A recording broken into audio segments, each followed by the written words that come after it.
Muli po, magandang umaga po sa inyong lahat. Magandang umaga po, Father. Nasa ika-4 na linggo na po tayo ng Adbyento at huling linggo na po ito bago tayo lubusang tumungtong sa rurok ng ating pong pagdiriwang ng Kapaskuhan. At sa larangan naman ng Simbang Gabi, ika-6 na araw kanina, yung Simbang Gabing pinagdiriwang. Sa tuwing may announcements, may mga mahalagang ipinababatid sa sino mang tatanggap ng anunsyo. 3 announcements ang merong nangyari itong nagdaang mga araw. Kung napapansin nyo sa ating pong Simbang Gabi, may announcement kay Zacarias na sila ay magkakaroon ng anak sa kabila ng lahat na baong si Elizabeth at matanda na sila. Kahapon, yung episode naman ng announcement kay Maria, Annunciation to Mary. Ito naman ang pagkakalubang isang gawain, isang misyon kay Maria. Ngayon ay another announcement. Pero ang ebanghelyong ito, kung napapansin nyo, ay ebanghelyo noong December 18, Simbang Gabi. Announcement na naman po ito. Announcement kay Jose. Sa maingay na mundo, nangungusap ang Diyos sa pusong tahimik at payapa. May ilang kalalakihan na aking kasama sa trabaho, sa eskwelahan, na hindi masalita. Likas na tahimik ang kanilang personalidad. I doubt if their principle of life would be less talk, less mistake. Marahil may mga taong man and women of few words. Pero sa Ebanghelyo ngayon, si Jose, man of no words. Kahit babaybayin po ang Ebanghelyo, walang salitang nasambit itong si Jose. Hindi ba lang nakapagsalita kahit kapiraso lang? Wala pong nasambit. Bagamat si Jose, marahil ay may pinagdadaan ng mahalagang yugto ng kanyang buhay, ikakasal na sila. Sino kaya sa atin ang tatanggap ng isang uaako sa isang bagay na hindi kanya? Ang senaryo ay buntis si Maria. Paano kung kayo sa kalalagayan ninyo sa buhay ay lalapit sa iyong kasintahan na handa ng lahat sa kasal? Kung tutuusin, handa na. Kasi betrothal, 1 taon. Engagement, betrothal, kasalan. Yun dapat ang proseso sa Jewish wedding celebration. So, nasa 1 taon na sila. Yung betrothal period, equivalent noon, binding na yan sa batas. Kasi sila nung panahon na yon ay mga magulang ang siyang gumagabay sa kanila for engagement. Sila gumagawa ng engagement, hindi yung mga kakasal. Yung stage na to, sa kultura ng Hudyo, nasa betrothal period, that will take a year of journey together. Pero, hindi pa sila nasasama. Kanya-kanya pang bahay. Iuwi lamang ni Jose, dapat si Maria, pagkatapos ng 1 taon at pagkatapos ng wedding proper, kasalan. Kaya mayroon tayong kasalan sa Canaa, sa Ebanghelyo, the first miracle happened there. Yun ang senaryo. Betrothal period, binding na po yun. Pero ito ngayon, nasabi sa panaginip kay Jose, ang isang bagay na marahil nagdudulot ng pag-iisip ng malalim ni Jose. Naguluhan. Baka may takot din. Pero sa huli, si Jose nakiisa sa plano ng Diyos.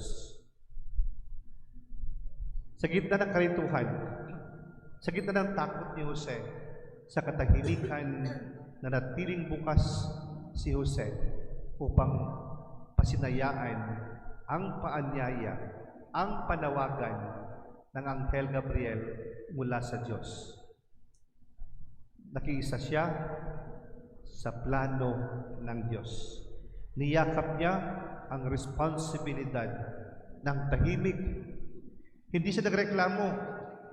Hindi siya nangatuwiran. Hindi siya nagipagtalo. Hindi siya tumakas. Sa kanyang katahimikan, nakinig si Jose. Sa kanyang kababaang loob, nakiisa si Jose sa pagkilos ng Diyos. Tinugod niya ang misyon. Joseph said nothing, so God was able to say everything. Marahil kung sa buod ating titignan, one word will have to describe the scenario. Availability. Availability begins when we stop insisting on our own plans. Availability will start the moment we surrender our plans to God. Availability will be initiated the moment we entrust our plans and ourselves to God. Pero minsan, may plano ang tao. May kanya-kanyang plano tayo sa buhay. Maayos naman yan. Pero ang tanong ay, kasama ba ang Diyos sa plano mo sa buhay? Minsan kasi, plano ko ito, Father, plansyado. I'll give you example. After my 5 years being a rector in the seminary, 5 taon po akong rector ng seminaryo. Pagkatapos niyan, ang hinihiling ko sa obispo na nagmamakaawa, bishop, si seminaryo at mga schools, ang hawak ko noon pa. Pwede ba bumalik sa parokya para sa pastoral experience? Sabi niya, naging parish priest ka na eh. Sabi ng obispo, manatili ka muna sa St. Edmund School. So after seminaryo, school ulit. At ngayon, school ulit. Minsan ang plano ng Diyos di mo maunawaan. May sarili kang plano. Nag-iisip na ako noon, at the end of my term sa eskwelahan, akala ko matatapos na. Nagplano ako ng pastoral program. Nanguna na yung kaisipan ko, ang plano ko lahat nakalatag na kung tutuusin. Pero iba pala ang plano ng Diyos. And the only thing we have to do is to surrender our plans. Madaling magplano. Madaling isakatuparan ng plano. Pero may higit na plano ang Diyos na kailangan nating pakinggan. Kailangan natin yakapin at isakatuparan.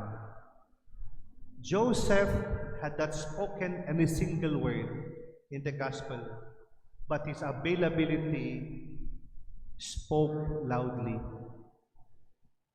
Grabe. Tatlong bagay lamang po for our reflection. First, si San Jose, si Ebanghelyo sa araw na ito, sa kanyang announcement for a special mission, nagpaubaya sa plano ng Diyos. Pangalawa, nagtiwala sa pagkilos ng Diyos. At panghuli, naging lubos ang lahat sa kanyang katapatan hanggang huli. We may have to say, he had not spoken any single word in the gospel, and yet had proven himself, pinatunayan niyang kanyang sarili, hindi sa mga salita, kundi sa pagkilos ng payapa, ng tahimik. Walang siyang announcement sa sarili niya. Joseph's greatness was not in words, but in showing up and acting in the mission entrusted to him. Kung babaliin ng Panginoon ang iyong mga plano, Handa ba kayong magpaubaya? If God will have to invite you for another plan, sasang-ayon ka ba kayo at magpapaubaya at pagtitiwala sa Kanya? Marahil ito yung challenge sa atin ngayon. Availability begins when we stop insisting and enforcing our own plans. Amen.